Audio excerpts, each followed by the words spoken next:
But I would say my dad's always been there for me. He was in Korea, he was in Spain.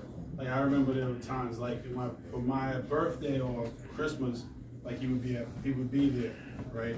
And so I never felt like I didn't have my dad. I never felt you were not with me. You were always there. So helped raise me to become the man I have become, and I try to pattern myself after you. So I love you. And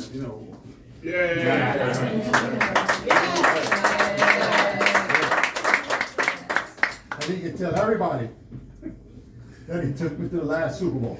Yeah. That was special.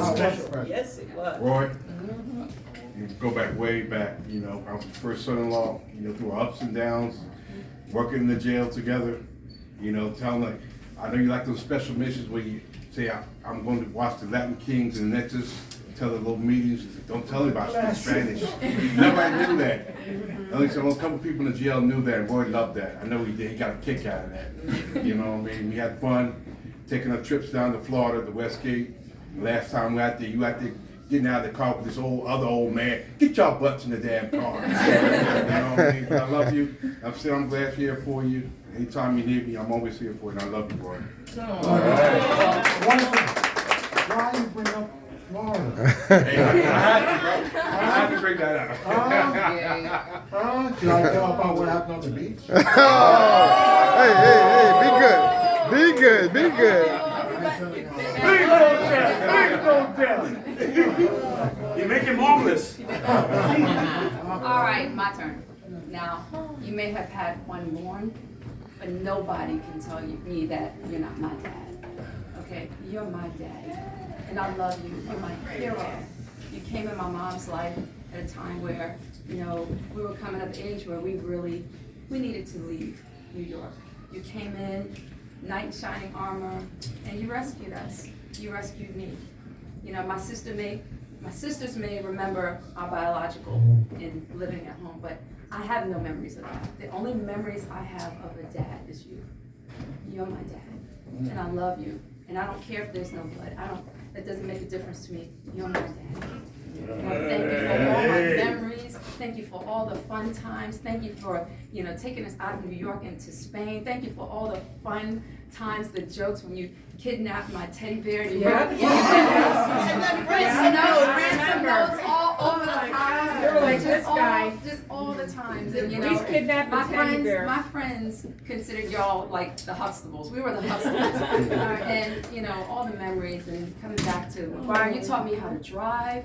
Everything. You taught me, and like Camelia said, self-worth. Self-worth. You taught me, how a man should be. Yep. And for that, I thank you and I appreciate you. And I love you with all of my heart. And he made us wear bedroom with slippers. all of my heart. We couldn't walk around barefoot.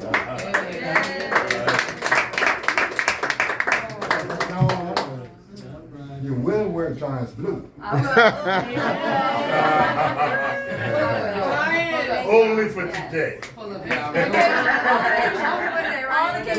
Real quick. I didn't know y'all was getting this deep. I didn't know that. And for me to be the first grandchild, I stand different with you. Because just like Auntie says, my mom and her sister might know who their dad is and they have like a reminder of it, but this is my grandmother and grandfather. And when I went to college, you were there. When I needed a car, you were there. And I prayed going up and down Front Street that I was going to be able to go to school. And I got a full scholarship. But you guys gave me a different kind of encouragement to make sure that I kept going. And the only reason I didn't go into the Air Force is because when I got to school, I tore my ACL and my meniscus, but I graduated. And anything that I needed to get to the next level, it was you. My dad is there, my mom is there, but it's a different level of love that I got for you because I think about you when it comes to the next level or what it is that I want to do better. And I always want to tell you guys first so that you can look at me and be proud and understand that y'all are a different type of influence in my life. And I truly want to say thank you, Grandpa, because I love my grandmother. but it's a different something within you. And I really, really want to say thank you because I don't really think I would be me without you.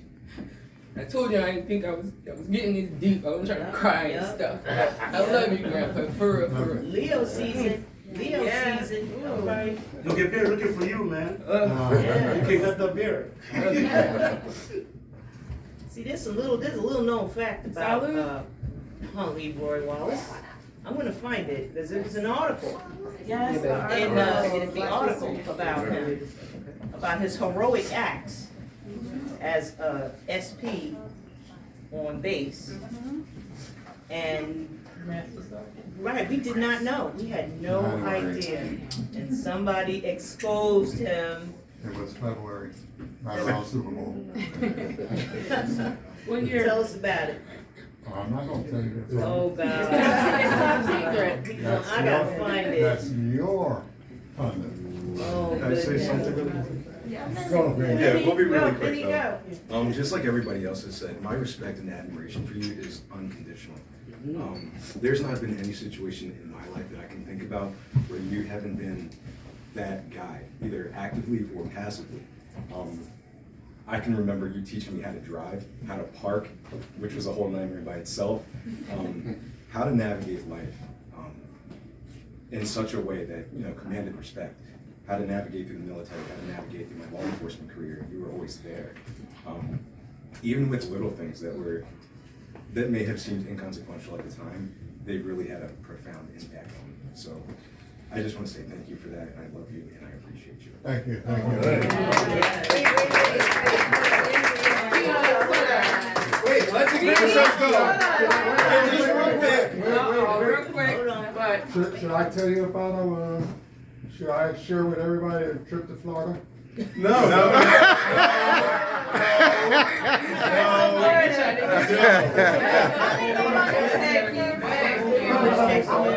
ahead. No, it's all right.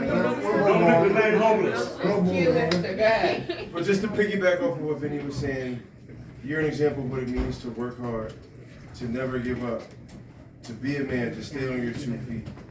And when I look at you, all I can think about is a man who was always working hard, who never stayed in the house too long, who was always out making sure he did what he had to do to take care of his family. And I commend you for that, and I look up to you for that, and I appreciate you for instilling that in me passively and directively.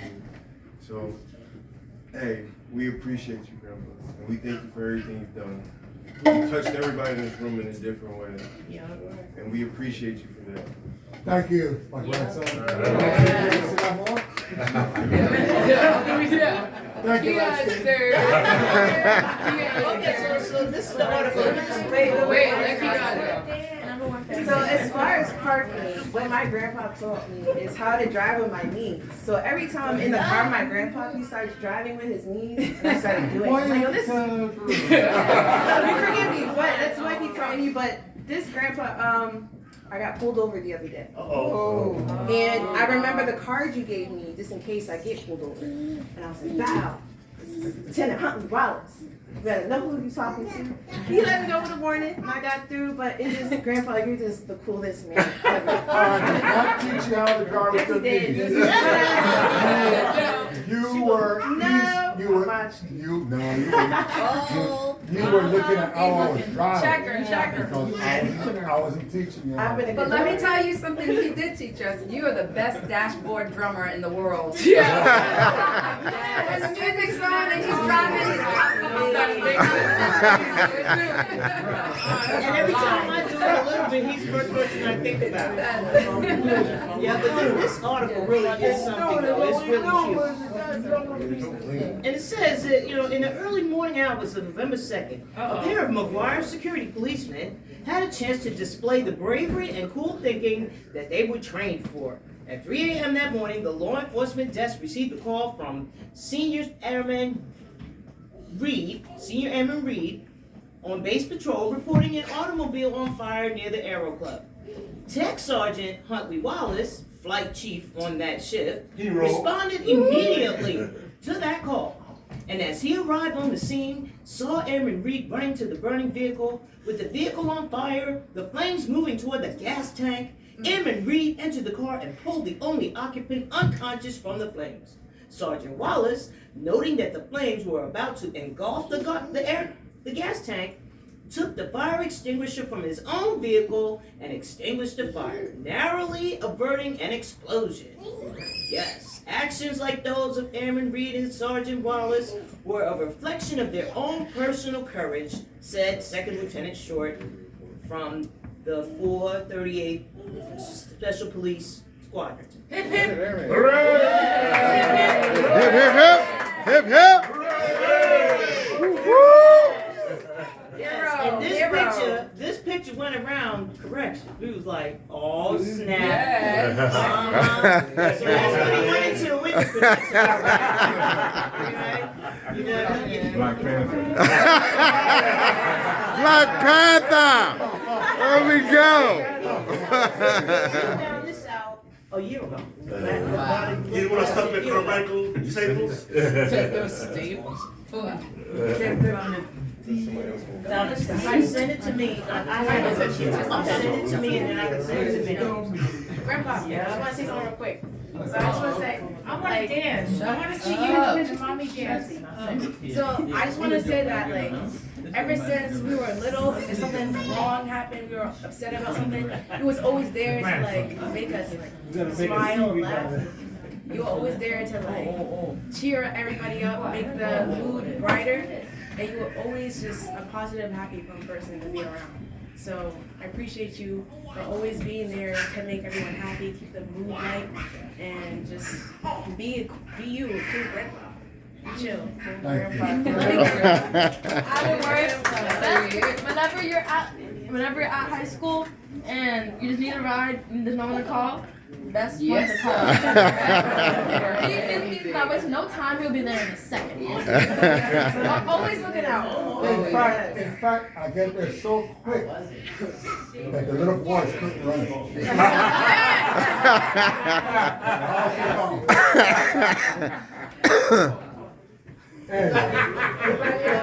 Get him out of there. Thank God for Grandpa. Your husband's a security policeman. We showed ID in the house.